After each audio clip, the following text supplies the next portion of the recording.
여러분들은 화를 낼 때 어떻게 내시나요? 화를 내므로써 박수받을 수도 있다는 사실을 알고 계신가요? 아니면 여러분은 무조건 화를 참으시나요? 만일 여러분이 어떤 사람이든 간에 오늘 함께 알아볼 지혜는 반드시 알고 있어야 합니다. 화를 낼 때는 이렇게 내면 박수받고 인간관계가 더 좋아질 수도 있습니다. 우리 삶에 큰 도움이 될 오늘의 지혜를 잘 들어봐 주시면 감사하겠습니다. 첫 번째, 화를 낼 때는 이렇게 내야 박수받는다. 먼저 부정하는 말로 시작하지 마라. 부정적인 말은 상대로 하여금 마음의 문을 닫게 만든다. 예를 들어 주변 사람이 내 선을 넘었다거나 정당한 요구를 제대로 듣지 않는다면 서운하고 화가 날 것이다. 하지만 아무리 화가 나더라도 욕설을 하거나 비아냥대며 부정적인 말로 시작해서는 안 된다. 사람이기에 당연히 속이 부글부글 끓어 고함을 지를 수도 있지만 특히 다른 사람들 앞에서 그런 식의 말을 하는 것은 절대 삼가야 한다. 상대방이 다른 사람의 시선을 의식하여 자신의 수치심과 모욕감에만 집중하므로 정작 나의 화는 제대로 전해지지 않기 때문이다. 평소 상대방과 내 사이에 신뢰 관계가 형성돼 있다고 해도 이런 잘못된 방식으로 한 번 화를 내면 그 관계는 흔들리게 되고 두세 번 반복되다 보면 결국 무너져 버리게 되고 말 것이다. 그렇기에 부정적인 말로 시작하지 말고 상대를 인정하는 말로 대화의 문을 열어라. 부정의 반대, 즉 긍정에서 이야기를 시작하라. 애초에 화를 내는 것도 내가 상대방에게 기대하는 것이 있고 그렇기에 상대를 어떻게든 잘 이끌어 나가고자 하는 생각이 있기에 화가 나는 것이기 때문이다. 화낼 가치도 없는 상대라면 아예 화가 나지도 않을 것이다. 상대의 존재를 인정하고 그 사람에게 좋은 감정이 있기에 화가 나는 것이다. 그렇다면 먼저 상대를 인정하는 말부터 꺼내야 한다. 이를테면 평소에 항상 고맙게 생각하고 있어 라는 식으로 상대를 인정해주는 한마디를 건네는 것이다. 그러면 상대방은 기분이 좋아져서 자신을 이렇게 평가해주는 사람의 말이라면 어지간해서는 다 듣겠다는 상태가 된다. 이런 상태에서 상대방에게 진지한 태도로 그런데 이번 일은 조금 선을 넘어서 화가 나라고 화의 메시지를 제대로 전하게 된다면 상대방도 반성하고 다음부터는 같은 실수를 안 하겠다고 생각할 것이다. 여기서 가장 중요한 것은 단정짓거나 비난하는 말을 주의해야 한다는 것이다. 화를 표현하는 것은 감정적이 된 채 감정을 푸는 것과는 다르다. 또 무조건 참고 화내지 않는 것과도 다르다. 화를 표현할 때 중요한 것은 자신의 솔직한 감정을 상대에게 전하는 것이다. 단, 이때는 자신의 말 속에 판단, 단정, 비난의 메시지가 들어가지 않도록 주의하고 또 주의해야 한다. 화를 표현하고도 상황을 악화시키지 않기 위해서는 먼저 한 호흡을 두고 기분을 가라앉힌 다음 내가 화가 났다는 사실을 천천히 확실하게 인식할 필요가 있다. 이렇게 하고 앞서 말한 대로 부정적인 말이 아닌 긍정적인 말로 시작하면 필요 이상 화를 내지 않게 되고 주위 사람들에게 인정까지 받을 수 있다. 저 사람이 화가 날 정도면 상대방이 잘 못한 것이라는 얘기도 들을 수 있다. 사람들에게 저 사람은 정당하게 화내는 사람이라고 인정받기 때문이다. 그렇기에 화를 내고도 박수받는 것이다. 두 번째, 화를 내야 할 때는 내라. 화는 무조건 참아야 한다는 말을 들어봤을 것이다. 하지만 그것은 그 상대방이 어느 정도 대화가 통하고 경우가 있는 사람일 경우에나 해당되는 얘기다. 세상에는 정말 우습게도 잘해주면 호구로 취급하며 아무리 진심을 다해도 이해해주지 않는 사람도 있다. 이런 사람들에게는 감정을 드러내지 않고 무시하는 것도 좋은 방법이겠지만 만일 그 사람이 선을 넘어가며 과도한 요구를 해올 때는 어쩔 수 없다. 그때는 제대로 화를 내지 않으면 나에게 소중한 것을 지킬 수 없게 된다. 따라서 그 사람이 내 호의를 무시하고 선을 넘어가며 말 같지도 않은 요구를 계속해올 때는 그건 들어줄 수 없다고 단호하게 말하라. 단, 감정에 휘둘려서는 안 되며 어디까지나 감정의 주인은 나라는 것을 잊어서는 안 된다. 감정의 주인이 자신이라는 것을 잘 알고 있는 사람의 화는 감정에 지배된 화가 아닌 스스로가 선택한 화다. 스스로 선택한 화라는 감정은 당신의 결의를 강하게 상대에게 전달해 줄 것이다. 세 번째, 실패에는 화를 내라.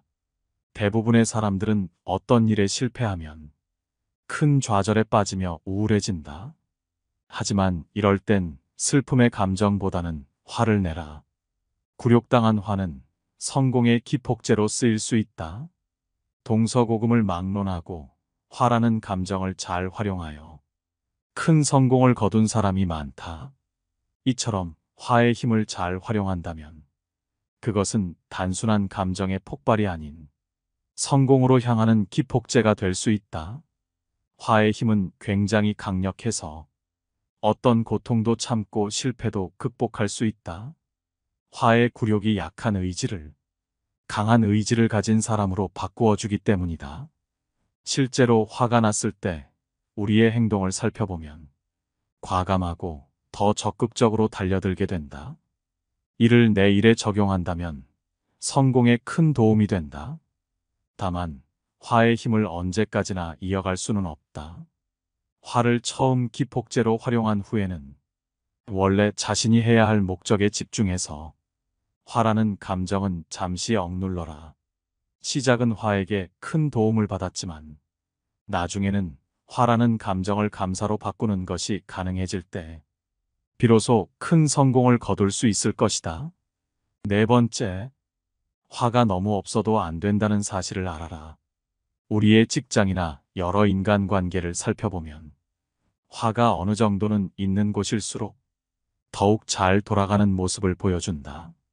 실제 실험에 의하면 화기애애한 분위기의 부서와 조금의 언쟁이 있는 부서 중 어느 쪽이 일의 능력이나 성과가 높을까 살펴보면 화기애애한 부서가 더 성과가 좋을 것 같지만 의외로 사람들 간의 사이가 너무 좋으면 실적이 떨어지고 실수가 발생하는 경우가 많다. 좋은 게 좋은 거라는 생각 때문인지 사람 사이에 긴장감이 없기 때문이다. 일에는 어느 정도 긴장감이 필요하다. 화라는 감정은 긴장감을 부여하며 긴장감은 좋은 자극이 된다. 화는 진심이기 때문에 일어나는 감정이다. 아무래도 상관없는 일이라면 화라는 감정은 솟아나지 않는다. 그것은 일도 마찬가지다. 진지하게 마주하고 있다면 때로 다투거나 분위기가 험악해질 수도 있다. 다만 나중에 후회할 만한 폭언을 내뱉거나 업무와는 관계없는 상대의 인격을 비판하는 행동은 절대 금물이다. 다섯 번째, 화를 통해 경쟁하라. 누군가 나보다 앞서 나가고 뛰어난 모습을 보여준다면 결코 좌절하거나 그저 부러워만 하지 마라.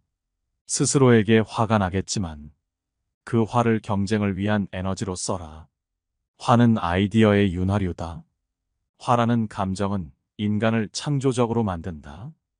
아이디어를 얻는데 가장 효과적인 것은 금전적 보상보다 경쟁심을 자극하는 것이다.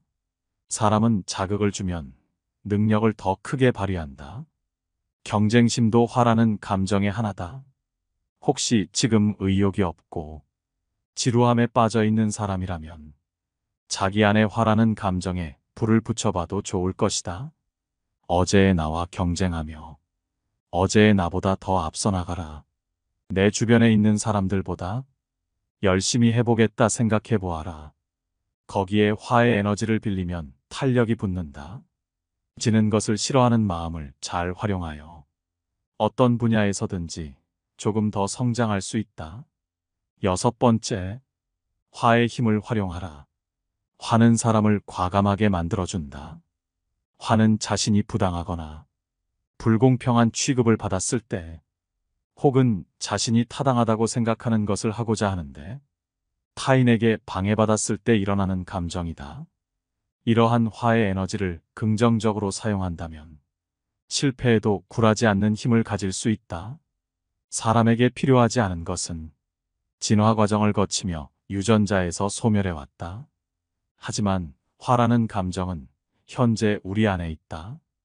그것은 화가 우리에게 필요하기 때문에 없어지지 않고 아직도 남아있는 것이다. 다만 화라는 감정을 폭발적인 행동에 전가하거나 감정적인 상태에서 무모한 행동을 하면 감정이 앞선 나머지 실수할 수 있기에 화에 지배되지 않게 가슴은 뜨겁지만 머리는 냉정하게 유지하라. 똑똑하게 그저 화를 잘 이용하라. 화를 내고도 박수받는 법에 대해 알아봤습니다. 만일 여러분이 화로 인해 큰 실수를 해서 화를 다스리고 싶다면 이 지혜들도 들어봐 주시기 바랍니다. 첫 번째, 화를 자극할 만한 사람들과는 아예 어울리지 마라. 우리 주변에는 화를 자극하는 사람들이 수없이 많다.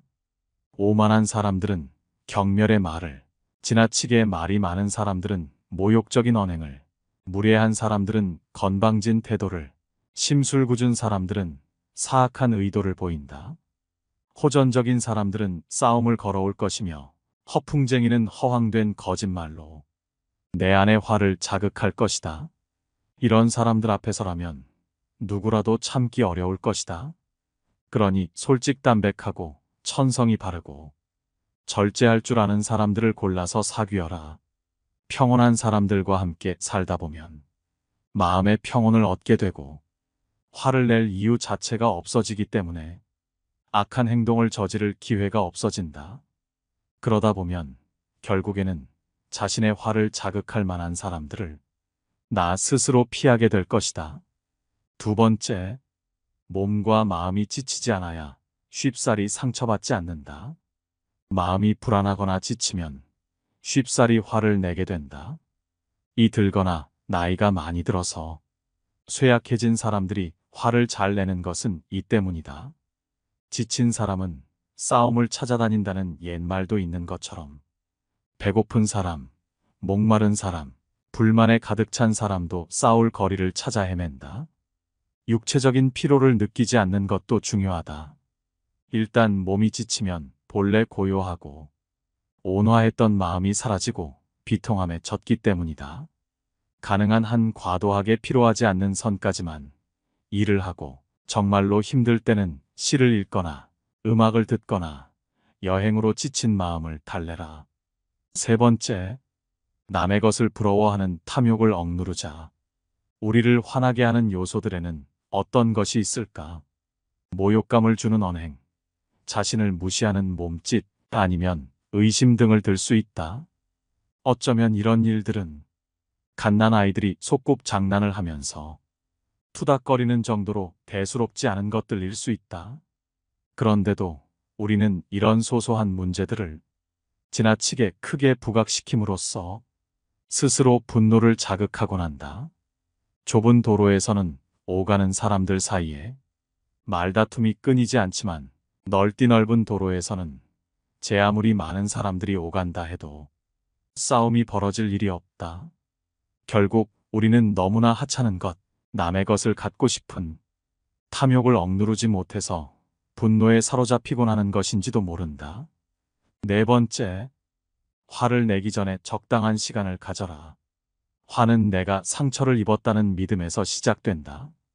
하지만 그 잘못된 믿음에 쉽게 넘어가서는 안 된다. 우리가 받은 상처가 너무 뚜렷하더라도 우선은 분노하지 마라.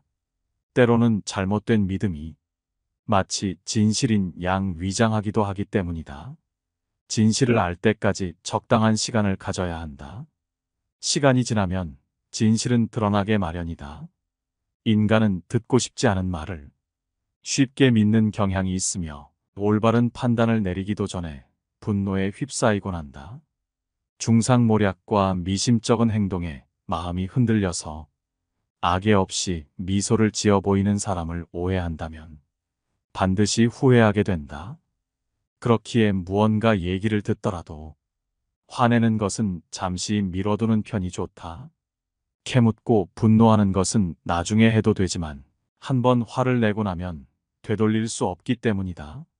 다섯 번째, 다른 사람을 이해하려 하지 마라. 당신이 맞을 수도 있고 서로의 의견이 다를 수도 있다. 어찌됐건 사람들은 언제나 당신이 원하는 대로 행동하지 않는다. 당신의 기준과 맞지 않는 사람이 나에게 참견하거나 무언가를 지적하게 되면 물론 화가 날 수 있다. 하지만 당신이 펄펄 뛴다고 해서 세상이 얼마나 바뀌겠는가. 도덕적으로 그런 일이 아니라면 왜 저 사람은 저렇게 행동하는 거지? 라며 이해하려 노력하거나 화내지 말고 그저 나와 다른 사람이구나 생각하는 여유를 가져라. 그렇게 한다면 그 사람으로 인해 쓸데없는 스트레스를 받지 않는다. 그 사람을 이해하는 것보다도 내 마음의 건강이 훨씬 중요하다. 이 세상을 살아가다 보면 저 사람 때문에 화를 내게 되었다고 말하는 사람이 있다. 또한 저 사람 때문에 슬퍼하게 되었다고 말하는 사람이 있다. 이렇게 다른 사람으로 인해 화를 내게 되고 슬퍼하게 되었다는 것은 내 감정에 대한 주도권을 상대에게 돌리는 것을 의미한다. 화를 내고 슬퍼하는 것은 다른 사람이 아닌 바로 자기 자신이다. 화를 내게 하고 슬프게 만든 상대의 행동은 그저 단순히 감정을 일으키게 한 어떤 계기에 지나지 않는다. 모든 것은 그 누구도 아닌 나 자신이 결정한 행동이기 때문이다.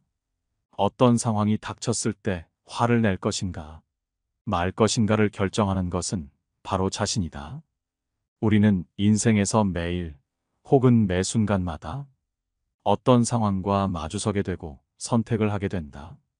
그것은 어떤 때는 좋은 상황이기도 하고 어떤 때는 나쁜 상황이기도 하며 심한 때에는 끔찍한 상황이기도 하다. 그러나 지금 내 눈앞에 펼쳐진 상황에는 사실 그렇게 큰 의미가 없다. 단지 나 자신이 그 상황에 어떤 의미를 부여하느냐의 문제일 뿐인 것이다. 여섯 번째, 화를 냈을 때 뭐가 바뀔지 생각하라. 당신은 분명 뭔가가 마음에 들지 않아? 화가 났을 것이다. 하지만 화를 낸다고 해서 당신이 원하는 방향대로 일이 흘러갈까 생각해보면 이 세상이 돌아가는 것은 전혀 그렇지 않다. 실컷 화를 낸 뒤 원하는 것을 얻어낼 가능성은 거의 없다고 볼 수 있다.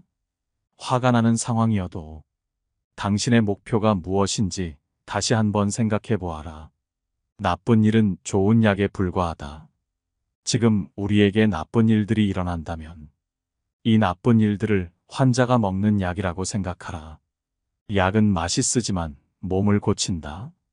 고난과 역경은 나의 정신에는 약이 되므로 기뻐하라.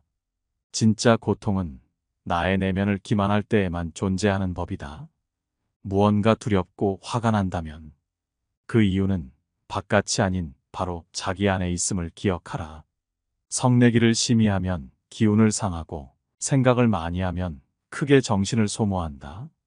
정신이 피로하면 마음이 수고롭기 쉽고 기운이 약하면 그에 따라 병이 생긴다. 슬퍼하고 기뻐하는 것을 심하게 말며 음식은 마땅히 고르게 하며 밤에 술 취하는 것을 거듭 금하고 무엇보다 마음이 고요한 새벽에 성내는 것을 경계하라. 일곱 번째, 공격적으로 대하지 말고 적극적으로 대응하라. 공격적인 태도와 적극적인 태도는 얼핏 보면 비슷해 보일 수는 있으나 상당히 다른 결과를 가져온다. 만약 당신을 화나게 만든 사람에게 공격적으로 대하면 그 순간에는 통쾌한 기분이 들지도 모른다. 하지만 그 상대 역시 언젠가 당신을 공격할 것이다. 반대로 적극적인 모습을 보인다면 인정받는다. 상대의 악의를 호의로 바꾸는 등 상황이 호전되며 진정한 대인배가 될 수 있을 것이다. 지금 화가 난다고 해서 공격적으로 남에게 폭언을 하거나 난폭한 행동을 하지 마라. 분노는 한때에 불과하다. 만일 지금 불행하다고 느낀다면 바로 자신이 저질렀던 모든 나쁜 행동을 기억하라. 이것은 기분이 나쁘겠지만 자신을 개선시키는 힘이 있다. 개개인의 삶이 얼마나 다른가는 중요하지 않다. 완성으로 가기 위한 거리는 누구에게나 똑같기 때문이다. 우리는 모두 완성에서 멀리 떨어져 있다. 자기 자신이 다른 사람들을 가르치는 선생이라 생각하는 경우도 있지만 우리는 언제나 학생이 되어야 한다. 인생의 역할 모델을 찾고 있다면 단순하고 겸손한 사람으로 찾으라. 진정으로 위대한 사람은 그런 사람이다. 노여움은 그저 한때의 광기일 뿐이다. 노여움을 누르지 않으면 노여움이 나를 누른다는 것을 알아야 한다. 8번째, 화에 지배되지 말고 내가 잘 사는데 집중하라. 당신을 화나게 만든 일들에 대한 분노가 하루 종일 머릿속을 헤집고 다니게 놔둬선 안 된다. 당신을 화나게 만드는 사람들의 무례함은 그 사람의 인격을 드러내는 것이지 당신의 인격이 아니다. 하지만 이에 대한 분노에 사로잡히면 당신은 분노와 과거에 얽매인 사람이 될 수 있다. 머릿속의 부정적인 생각은 곱게 접어 서랍 속에 집어넣고 당신은 그저 당신의 인생을 살아라. 나를 화나게 한 어리석은 사람 때문에 내 인생을 화내는 데 쓰지 말라는 것이다. 분노는 나약함의 증거이지 힘의 증거가 아니다. 사람들이 종종 분노에 사로잡혀 그것을 억제하지 못하는 것은 분노 속에 일종의 과격한 멋이 있다고 착각하기 때문이다. 하지만 그것은 그저 착각에 불과하다. 분노의 발작에 지지 않기 위해서는 분노 속에는 좋은 것이라고는 아무것도 없고 또 있을 수도 없다는 것. 분노는 나약함의 증거이지 힘의 증거가 아니라는 것을 알아야만 한다. 화를 내고 서로 멱살잡이를 하거나 아이나 여자 같은 약자를 때리는 사람은 강한 것이 아니라 스스로 자신의 나약함을 폭로하고 있는 것이다. 내 관점을 변화시켜라. 길가에 핀 꽃 한 송이를 어떻게 보느냐에 따라 행복과 불행이 엇갈린다. 길가에 핀 작은 꽃 한 송이도 어떤 마음으로 받아들이느냐에 따라 위로가 될 수도 있고 안 될 수도 있다. 이것은 행복도 불행도 마찬가지다. 예를 들어 내가 힘든 상황에 처해 있더라도 다른 사람들에게 힘차게 인사하겠다 마음먹으면 분명 누군가가 웃는 얼굴로 받아들여 줄 것이다. 행복한 조건을 갖추었기 때문에 행복한 것이 아니라 행복하다고 느끼기 때문에 행복한 것이다. 우리가 있는 모든 곳이 마찬가지다. 현재를 즐기는 사람은 그곳이 어디든지 즐거운 곳으로 만들 수 있다. 오늘 함께 알아볼 지혜는 여기까지입니다. 화를 내고도 박수를 내는 방법과 화를 내지 않고 다스리는 법을 모두 알아보았습니다. 이 두 가지의 주제는 반대되는 주제 같지만 결국에는 화를 어떻게 내 마음대로 쓸 수 있는지, 화를 내야 할 때와 안 내도 될 때는 언제인지를 잘 알게 만들어주는 공통된 지혜라고 생각합니다. 화라는 것은 결코 쉽게 다스릴 수 있는 것이 아니지만 우리 모두 어제의 나보다 조금 더 성장하여 화를 내더라도 멋지게 화를 잘 다스릴 수 있는 그런 사람이 되기를 바랍니다. 영상 시청해 주셔서 감사합니다. 깨달음의 광장입니다.